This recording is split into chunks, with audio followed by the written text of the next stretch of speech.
Welcome to my studio tour. So I moved into this studio space early November last year, and I now feel like I've settled and started to create this place my own. So I thought no better time to make a studio tour for you guys. I've definitely noticed that this space evolves and grows, especially with myself and the brand. I'm sure this space will look different in the coming months. New machines, new furniture placements, new products and whatnot. So that's what I find beautiful about this longer form of content. It sort of will memorialize this current space. But I also wanted to show you guys a bit more of the space and geek out about a few of the things, especially the machines behind me.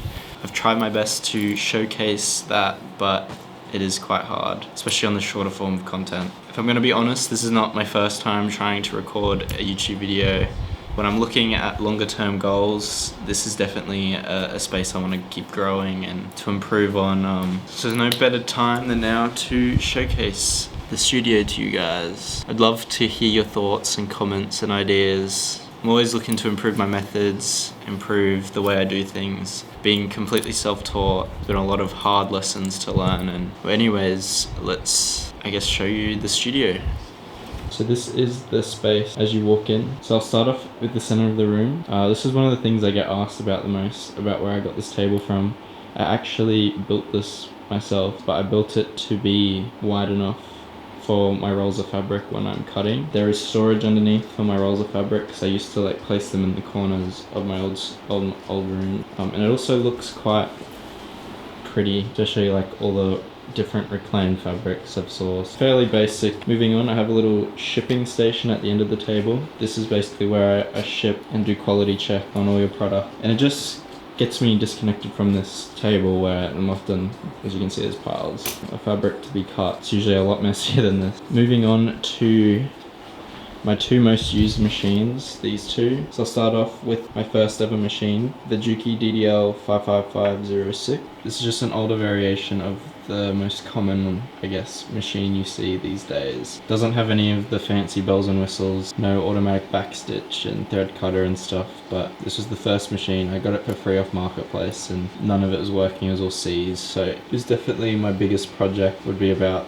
4 years ago, and it really taught me a lot about industrial sewing machines. But yes, this is the daily driver, the machine that gets most used on all your orders. Moving on to my Juki MO2 300. So this is a 5-thread overlocker, so it creates a normal overlock stitch as well as a chain stitch, meaning I can just put panels in one sort of movement, and it cuts down a lot of the production time. It's also just an extremely reliable machine. So moving on to my two Union Specials. I got this one from my trip to Sydney last year. So this is a Union Special 51400. So it's just a twin needle chain stitch. If I'm going to be honest, this is probably the machine I'm going to be replacing next. I'm going to Sydney again soon and hopefully can find some of the machines I'm missing, like a waistband machine or a proper flat fella. There's a couple other walking foot. This one will likely become a parts machine for this guy. I'm going to need parts. This one is the one I have the most history and knowledge about. So this one is a Union Special 51900. Practically the same machine. This one's a triple needle. I only have it set up as a twin needle right now, and it's got a folder to help feed fabric through. So I use these ones on the flat fold seams currently, and some top stitching on other products, because it was set up to create underwear and sleepwear and bras and stuff at the old Bonds factory over at Ipswich. So definitely have had to change it a bit to work on heavier fabrics like denim. There's a couple things on the floor. I've just got a standard hand press. I do want to get this set on some sort of table soon, potentially get another one. But I do have hidden in the corner, it's a point turner. I use it for collars and the corners of pockets. It clamps down and then you can turn it the right side out. And then I also have a boiler steam iron. So I use this one a lot for finishing your garments and pressing them for shipping.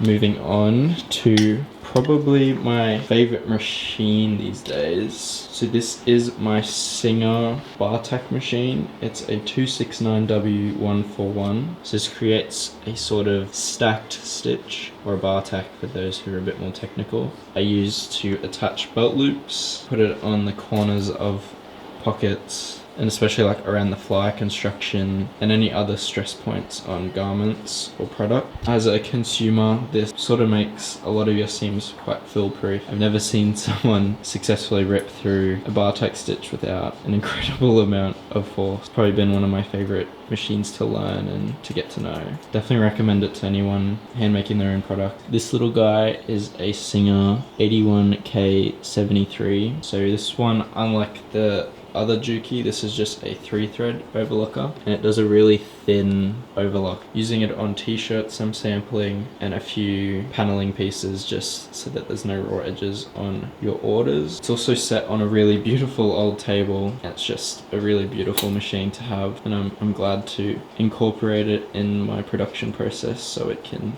have a home and to be used once again. This corner I've just got a bit of fabrics that are products that are releasing soon, a bunch of salvage denim to hopefully start producing denim. I recently got this for really cheap. It's a boot catcher. It's a really pretty machine, and I kind of just stand around spinning this wheel all day because it makes a really nice noise. Maybe I'll use this in some sort of production, but yeah, at the moment it just sits here. So I've got a lovely organized thread board. I've just ordered a bunch more thread, so I need to stock up again. As you can see, there's a few holes and stuff, colors that I'm missing. Yeah, it's definitely better than what I was using before. I was using these crates just to store them all. I use this old Netchi machine to, I guess, have zigzag stitches and a few other like specialty stitches, and it's quite a pretty machine. So moving on to probably your guys' favorite machine.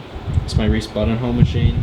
It just creates a nice little consistent buttonhole like that. Also on my trip to Sydney last year, and it's definitely been a game changer, not having to do buttonholes on a domestic machine, which I thoroughly hate after my first ever production run, having to do hundreds of buttonholes on one of those things. So this guy definitely gets its work out, and it's given me very little trouble. It's one thread, which is quite interesting, and the thread path is quite simple to create something like that. And I'll show you underneath, and that is sort of a bit of its guts. There's one little bolt that you use in there to change this little bolt here. That's what you use to change the size of the buttonholes, which is quite interesting. But yeah, it's also really loud, so I try to not use it too much.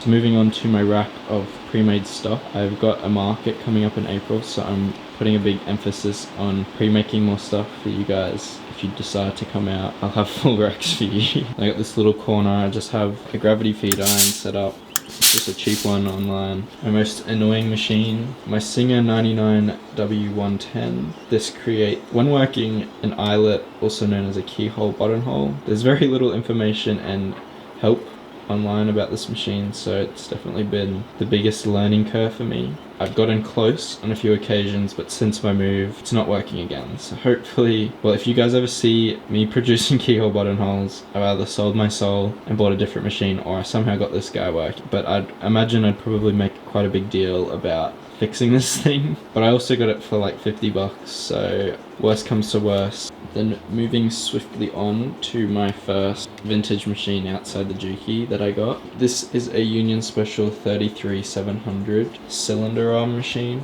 I have it set up as a hemming machine, especially because it's got a roller feed on the back, so you're able to put the pants cuff on quite easily.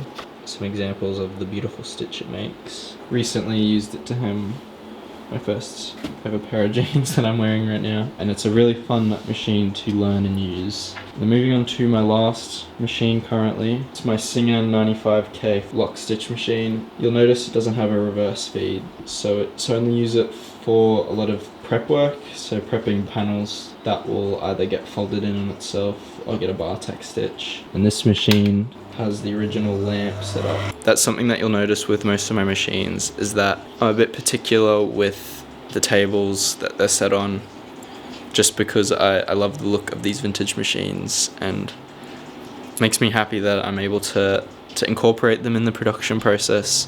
It might not be as smooth as using like these modern machines, but it's quite important to me to continue this history, these machines that were made decades ago, much older than me and you, and to now make them and use them to make new products.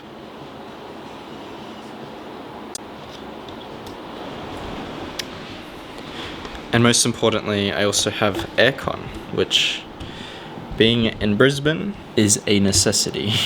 That's about it for the studio tour. I could easily go more in depth about each and every one of these machines, but I didn't want to drag this video along too much.